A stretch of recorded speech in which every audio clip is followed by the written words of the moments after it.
Bonjour, Jean-Luc Minard, éducateur, formateur en travail social. J'ai croisé mes regards critiques depuis ces deux points de vue pour m'intéresser à cette activité marginale du travail social que sont les lieux de vie d'accueil, autrement appelés LVA. Alors il se trouve que les questions qu'ils posent valent bien au-delà de leur cercle restreint. Alors pourquoi ce livre? Les LVA sont de petites structures médico-sociales, des petites unités d'accueil domestiques qu'on peut situer en faisant court entre la famille d'accueil et l'établissement spécialisé. Mais leur définition est difficile car chacune se caractérise par une extrême singularité. Pour les comprendre, il faut en considérer l'histoire qui les voit évoluer depuis les années 60. Ils ont été en insécurité juridique jusqu'en 2002, qui les a vus intégrés dans les dispositions de la loi de rénovation, pour le meilleur, mais comme pour le pire. Ils sont donc maintenant reconnus, mais ils sont restés mal connus, et c'est pour ça que cette reconnaissance ne se fait pas à sa juste valeur. C'est qu'ils ont souvent réussi là où bien des dispositifs académiques ont échoué.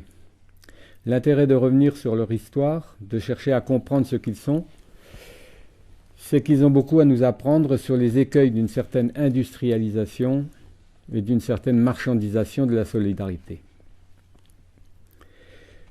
En restant en marge, les LVA ont servi de conservatoire, en quelque sorte, des expérimentations et des grandes questions que le travail social s'est posé à ses origines.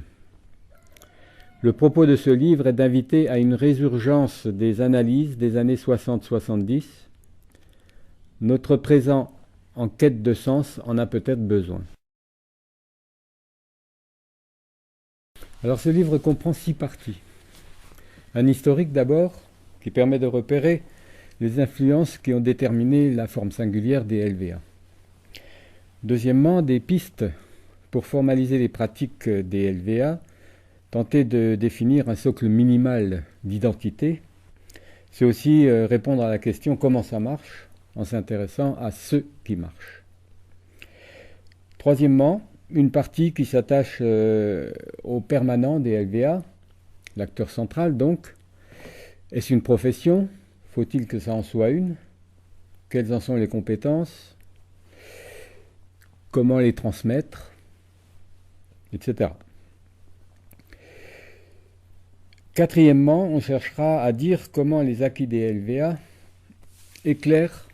peuvent éclairer l'actualité du travail social en général.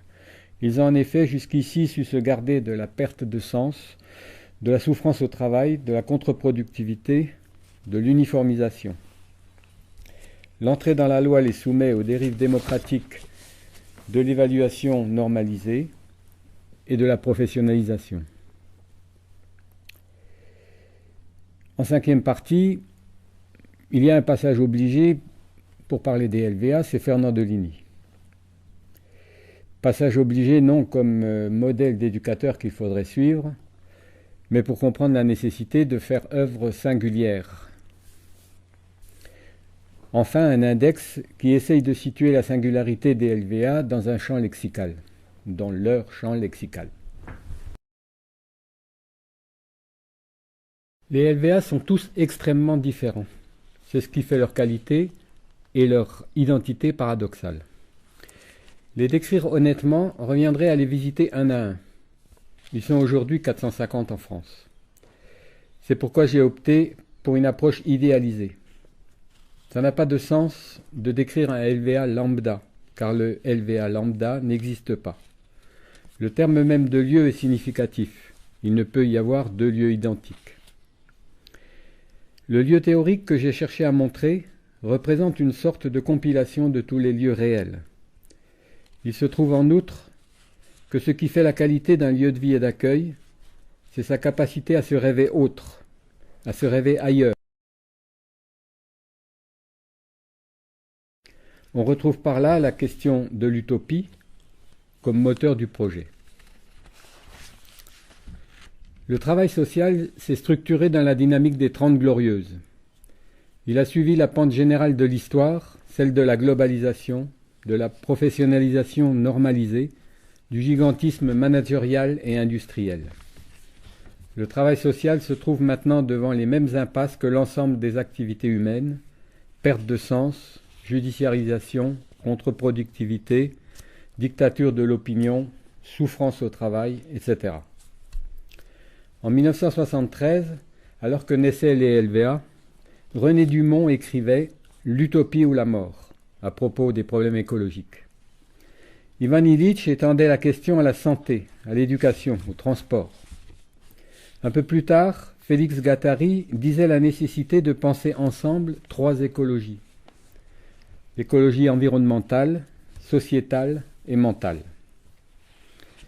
Bien avant, au sortir de la guerre, les pionniers de la psychothérapie institutionnelle avaient déjà fondé leurs pratiques sur des bases semblables.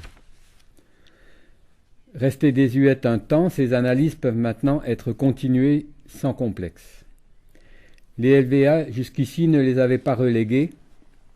Pour eux, le titre du film de Colin Serrault, « Solution locale pour un désordre global », a toujours été d'actualité. Alors à qui s'adresse ce livre? Aux travailleurs sociaux en général, qui souhaitent multiplier et diversifier les points de vue sur leurs fonctions et sur leurs pratiques.